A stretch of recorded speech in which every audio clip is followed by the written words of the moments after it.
Good news! Central Americano MBBS just 34 lakhs. Columbus Central University.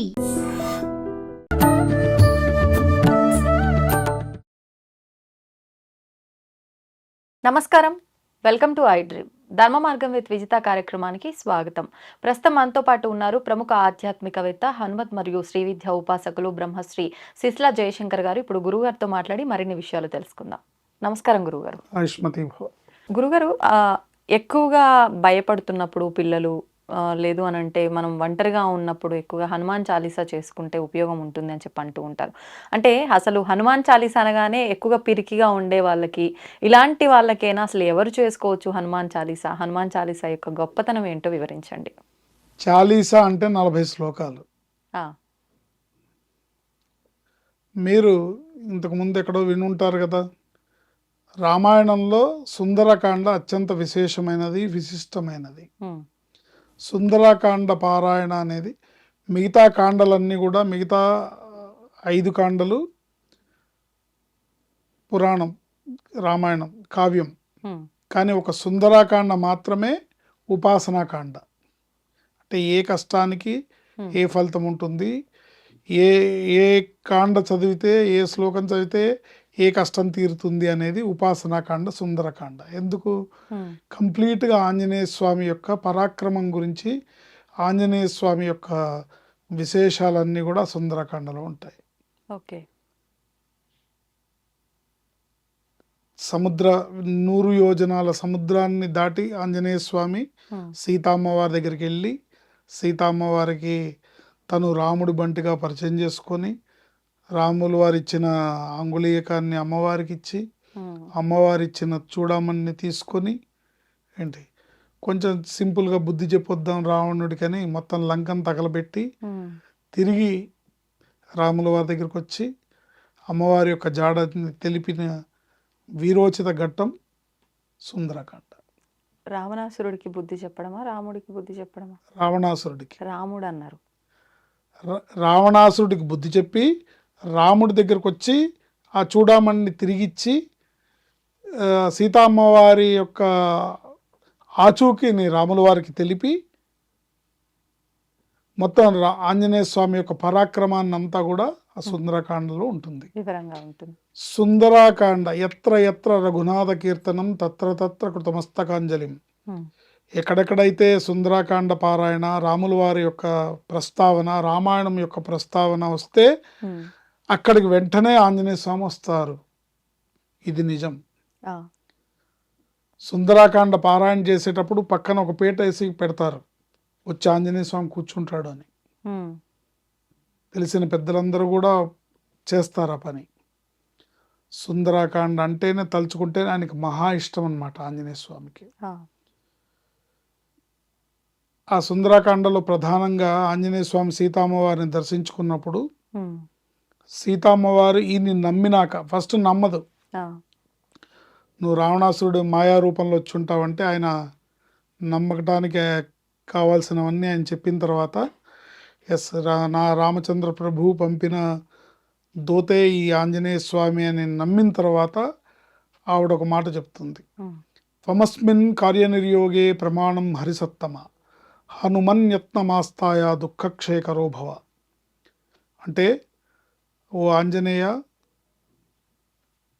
త్వమస్మిన్ కార్యనిర్యోగే ప్రమాణం హరిసత్తమ, ఎలాంటి కష్టాన్నైనా, ఎలాంటి ఇదైనా నువ్వు దాటి రాగలుగుతావు. ఇన్ని కష్టాలు దాటి వచ్చావు, ఇంత సాధించావు, నీకు ఇంత పరాక్రమం ఉంది. హనుమన్ యత్నమాస్తాయ దుఃఖక్షేకరో భవ, నా కష్టాన్ని నువ్వు తీర్చు, నన్ను శ్రీరామచంద్ర ప్రభు దగ్గరికి చేర్చు అని చెప్పి అమ్మవారు అంటుంది. ఈ శ్లోకం అంటే ఆంజనేయ స్వామికి చాలా ఇష్టం. పరిపూర్ణంగా సుందరకాండ అంటే ఆంజనేయ స్వామికి చాలా ఇష్టం. ఆ సుందరకాండతో సమానమైనది ఈ హనుమాన్ చాలీసా. సుందరకాండ మొత్తం పారాయణ చేస్తే ఎలాంటి ఫలితం వస్తుందో, హనుమాన్ చాలీసా 40 శ్లోకాలు పఠిస్తే అలాంటి ఫలితం వస్తుంది. ఎవరైనా సరే, ఎటువంటి కష్టంలో ఉన్నా, ఎటువంటి బాధలో ఉన్నా, ఎటువంటి ఇబ్బందుల్లో ఉన్నా, ప్రతిరోజు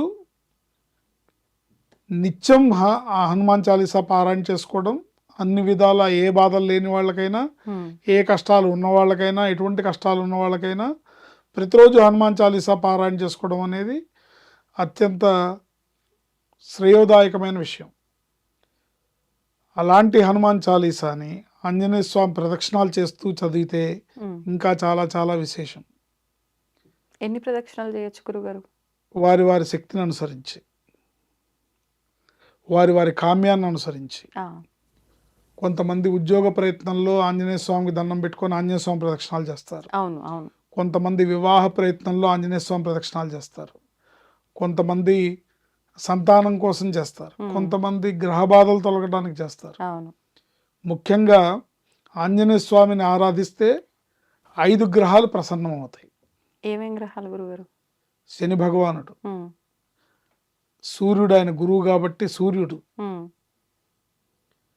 సింధూర వర్ణంలో ఉంటాడు కాబట్టి కుజుడు,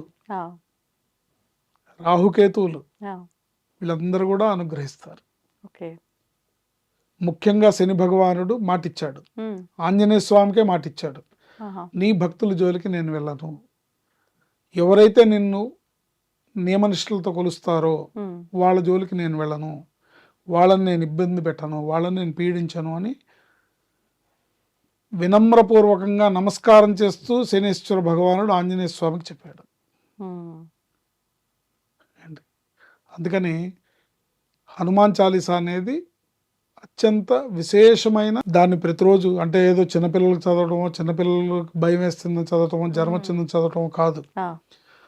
హనుమాన్ చాలీసా 40 శ్లోకాలు సుందరాకాండ పారాయణ ఎంత ఫలితాన్ని ఇస్తుందో అలాంటి ఫలితాన్ని ఇస్తుంది. టోటల్ సుందరాకాండలో ఉండే ఆ ఘట్టాన్నంతా ఈ 40 శ్లోకాలు తులసీదాస్ గోస్వామి తులసీదాసు ఈ 40 శ్లోకాల్లో పెట్టి చెప్పాడు. అదే భావం, అదే అర్థం, అదే కథ.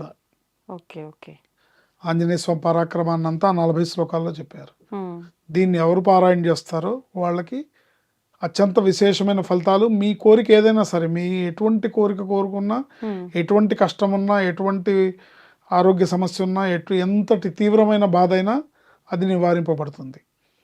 మా కష్టం మీకేం తెలుసండి, మాకు ఇన్ని బాధలు ఉన్నాయి, ఇవి హనుమాన్ చాలీసాతో తీరుతాయా అని ఎవరన్నా అడిగితే, మీ కష్టం ఏదైనా సరే 40 రోజులు ఆంజనేయ స్వామి చుట్టూ 41 ప్రదక్షిణాలు కానీ, లేదా మీరు చేయగలిగితే 108 ప్రదక్షిణాలు కానీ చేస్తూ హనుమాన్ చాలీసాని చదువుతూ మీరు ప్రదక్షిణాలు చేస్తే, అంటే 41 కానీ 108 కానీ ప్రదక్షిణాలు చేస్తూ కనీసం 11 సార్లకు తగ్గకుండా హనుమాన్ చాలీసాని చేస్తూ 41 రోజులు చేస్తే మీకు నెరవేరనటువంటి కామ్యం అనేదే లేదు.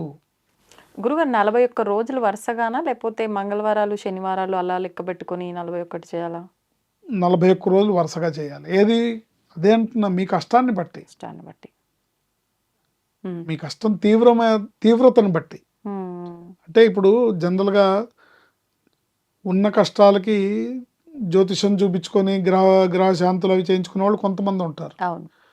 మాకు ఆ జ్యోతిషాలు ఏం తెలియదు, మేము అవన్నీ చేయించుకోలేమండి అని అంటే భగవంతుడి కాళ్ళు పట్టుకోవడమే.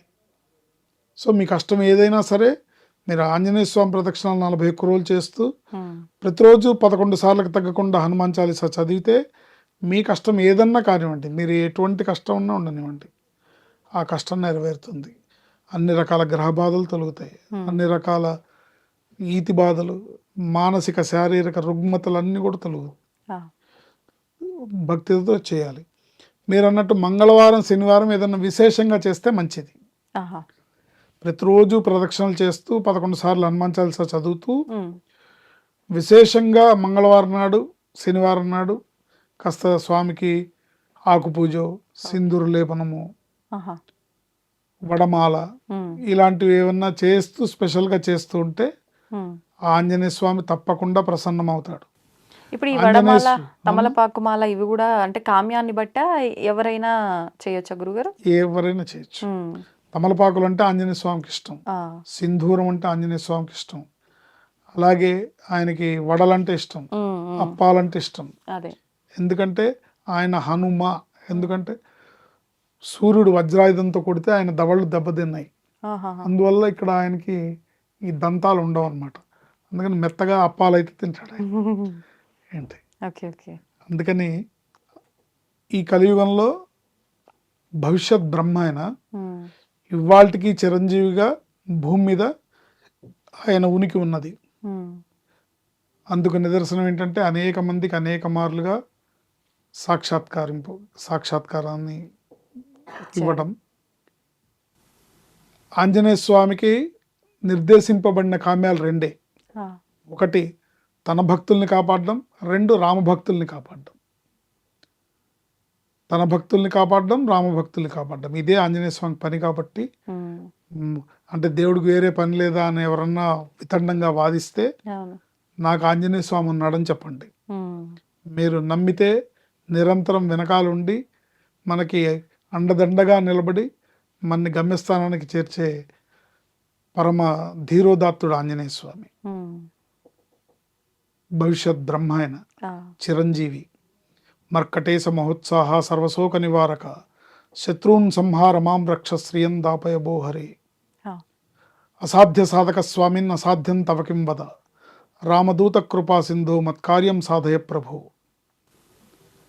అసాధ్య సాధక స్వామిన్ అసాధ్యం తవ కిం వద. అసాధ్యాలని చేసే ఓ స్వామి, నీకు అసాధ్యం అనేదే లేదు. నీకు అసాధ్యం, నీ వల్ల కాని పని అనేదే లేదు. ఓ రామదూత, ఓ కృపాసింధు మత్కార్యం సాధయ ప్రభు. నా పని చేసి పెట్టు. నా పని చాలా చిన్నది, నీ కెపాసిటీ చాలా పెద్దది, నా పని చాలా చిన్నది. నాకు పని చేసి పెట్టు. నాకు ఈ ఉద్యోగం ఇప్పించు, నాకు ఈ వ్యాపారంలో నష్టాలను నివారింపజేయి, నాకు ఈ గ్రహ బాధలు తొలగించు, నాకు ఈ వివాహం అయ్యేటట్టు చూడు, నాకు సంతాన భాగ్యాన్ని ప్రసాదించు. మీ కోరిక ఏదైనా సరే నిలబడి, అండగా నిలబడి మీ కోరికలను నెరవేరుస్తాడు. నమ్మి కొలవాలి, భక్తి శ్రద్ధలతో కొలవాలి, ఆయన చుట్టూ తిరగాలి, ఆయన పాదాలను ఆశ్రయించాలి. రామ అంటే చాలు ఆయన పరవశించిపోతాడు. సో ధర్మంగా ఉన్నవాళ్ళు, నమ్మి కొలిచే వాళ్ళకి ఆయన కొంగు బంగారం. ధన్యవాదాలు గురుగారు. ఇష్మతి భవ. దీన్ని తవ్వండి, తవ్వుతూనే శివలింగం. సరే దాన్ని అట్లా కప్పేసేయండి, చూపించదండి. Krishna is there. మూర్తి పూజ కాదు, సాక్షాత్ బ్రజేంద్ర నందన భగవాన్ ఉన్నారు మూర్తిలో. ఏమీ ఆశించకుండా ఆరాధించే వాళ్ళు కూడా ఉన్నారా ప్రభుజీ? నిజమైన భక్తి అంటే మనకు తెలియదు కాబట్టి